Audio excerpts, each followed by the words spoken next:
My name is Brian Goodrich.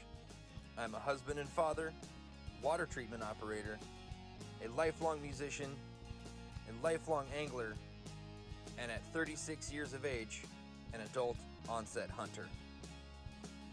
My passions in life are my family, all things outdoors, music, travel, water, conservation, hunting, fishing, and food. This is my journey. Join me along with my closest friends and loved ones in our search for adventure in the Pacific Northwest and beyond. Stay safe out there. It's a brand new wild.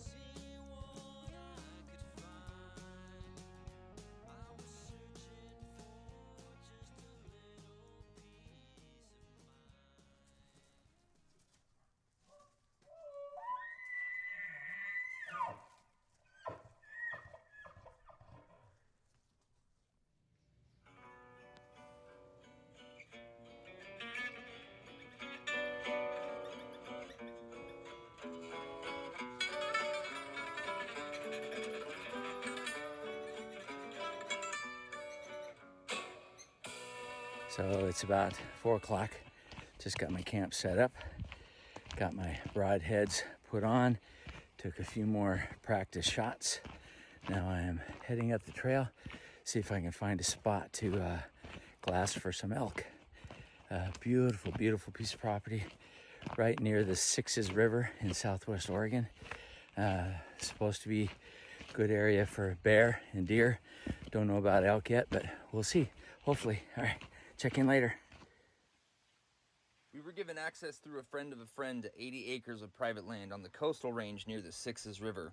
A couple of folks live on the property and operate a small-scale, sustainable organic farm. My first morning there, we got in some action right away after only 5 minutes of hiking from our camp.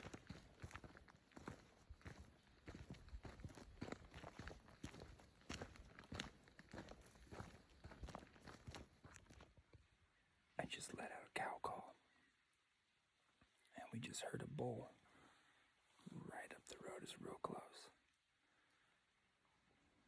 We've been walking for like 5 minutes.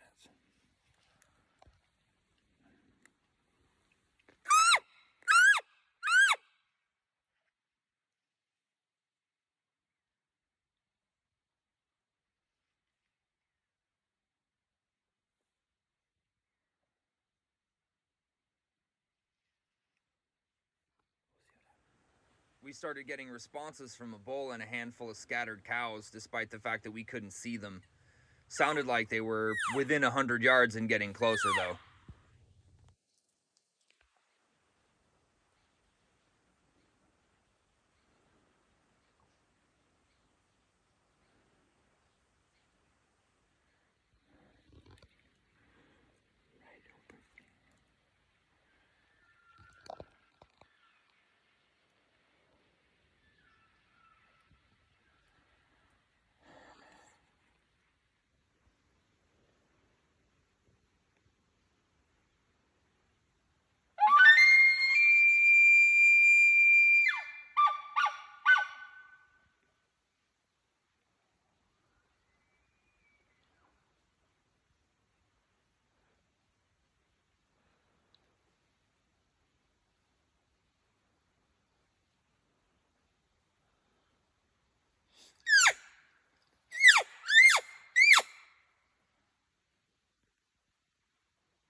Our adrenaline went through the roof.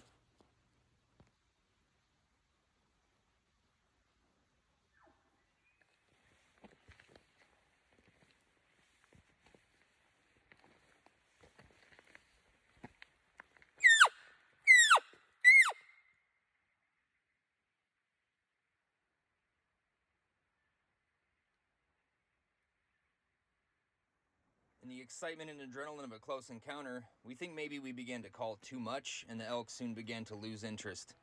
Blame it on inexperience or excitement or whatever, but we lost them. We pressed on, moving very slowly and calling periodically to see if we could locate any of the elk we had heard, but we inevitably broke the cardinal rule, and we left elk to find elk. The Sixes unit in Oregon allows the harvest of any elk, so a cow is just as fair game as a bull, and Being not only a first-timer, but also a meat hunter, really, a trophy was less of a priority than putting something in the freezer. I'd take anything I could get and be happy for it. We saw plenty of signs, so we knew there were elk and deer in the area. Breathless and on again. Back in the 70s, this property was an off-grid community, or a commune of sorts, as one might call it. There are abandoned cabins and little hand-built shacks just like this one scattered throughout the property. It's a very austere place. As much as it makes me feel like we're hiking through a scene from The Walking Dead, I can't help but appreciate and almost romanticize the idea of that degree of simplicity.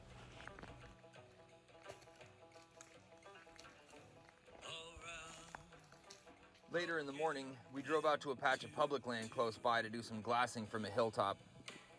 It was the kind of view that would make you feel very, very small in the best way possible. Then for the afternoon, we went down the hill to try our hand at some fishing.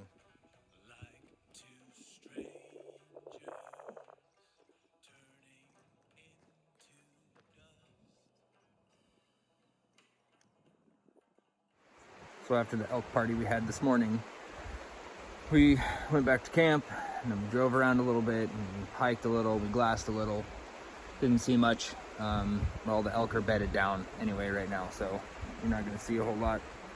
So we spent the afternoon going up and down the riverbed here on the Sixes River.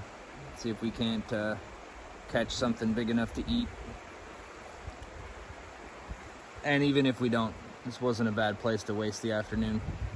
Later we're gonna go back to where we heard the elk this morning and see if we can't find where they were bedded and see if they're close by, if we can't call one in or maybe sneak up on them. So we'll see what happens. Mountain streams and rivers have always contained an ethereal quality for me. I find peace upon water in a way that I can't recreate somewhere else. I ended up not really doing much fishing and instead climbed up onto a rock shelf that had been eroded away from thousands of years of river flow and took some time to appreciate the serenity and empty my mind for a spell.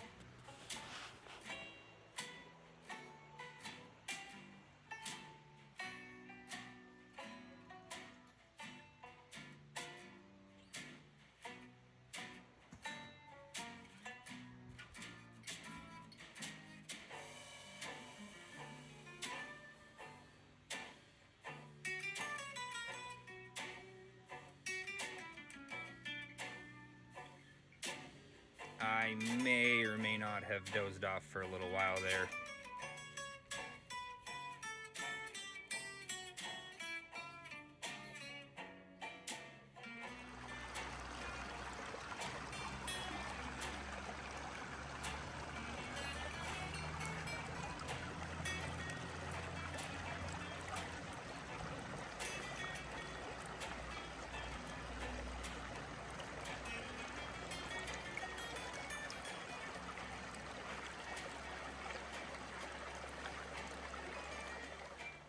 Then it was back to camp for dinner, a few cocktails, and an early bedtime. Later, the rain would hit us like we owed it money. Started late in the evening and would continue off and on for 2 straight days.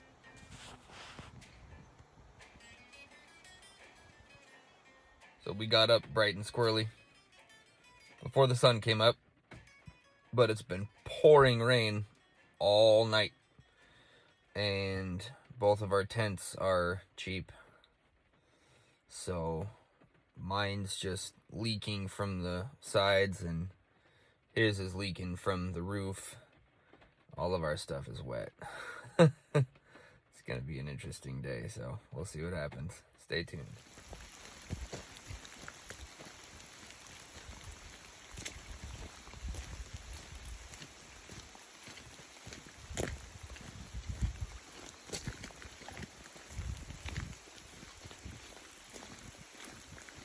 You'll have to forgive me if my cow calling technique is subpar. I'm still learning.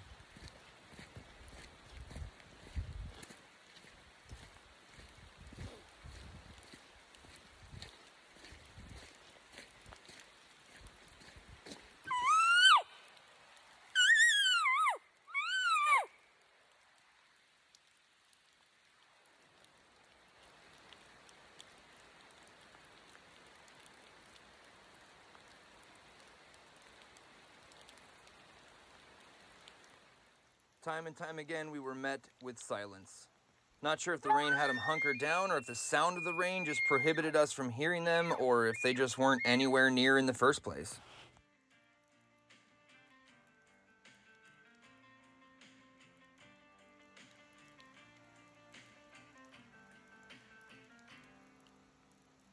Her eyes are wanting. She shows up every time. You try and look away. Her wild eyes are kind. When no one understands, you feel her in your bones. And gusts of wind they sing to you in wild tones.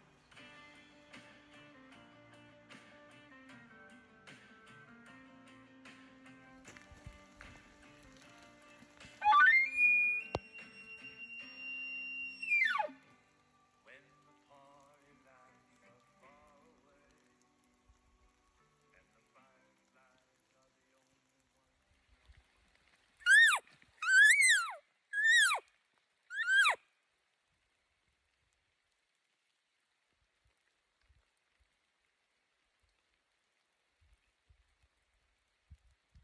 We didn't see any cow elk, however, we did run into a rancher who was on the lookout for his beef cows.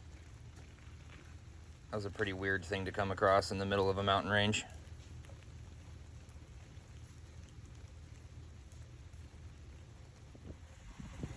High up on a narrow ridge on public land, the wind and the fog started coming in hard and fast. However, it was too beautiful not to capture.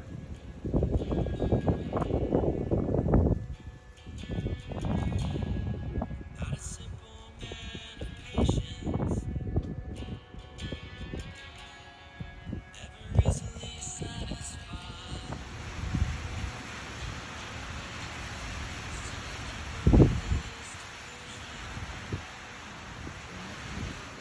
So our tents were totally soaked this morning. Everything's wet. That's hunting in the Northwest for you, though, I guess. So we went out for the day. Saw 3 nice big bulls in somebody's pasture, so that's cool. And then we went and bought some extra tarps, and we got those set up, and Dad's fixing up his tent, and I'm on my way out to a little spot where we called in some elk the other morning to see if I can't catch them on their way back today. So we'll see what happens. As much as we wanted to take advantage of the rest of the daylight, the weather had other plans.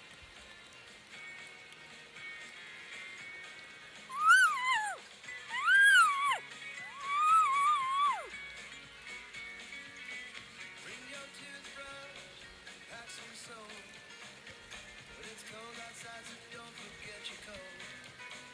Bring your makeup, comb your Once again, we walked away from this adventure having not even set eyes on what we were looking for. We had a great time in the cold and wet, miserable weather, and we came out with a list of things to improve upon for next time. As gratifying as it was to spend a couple of days walking about the mountains with my father and calling for elk, we should probably fill a tag here sooner or later, or we're not going to get any followers on this show. Until next time, stay safe out there.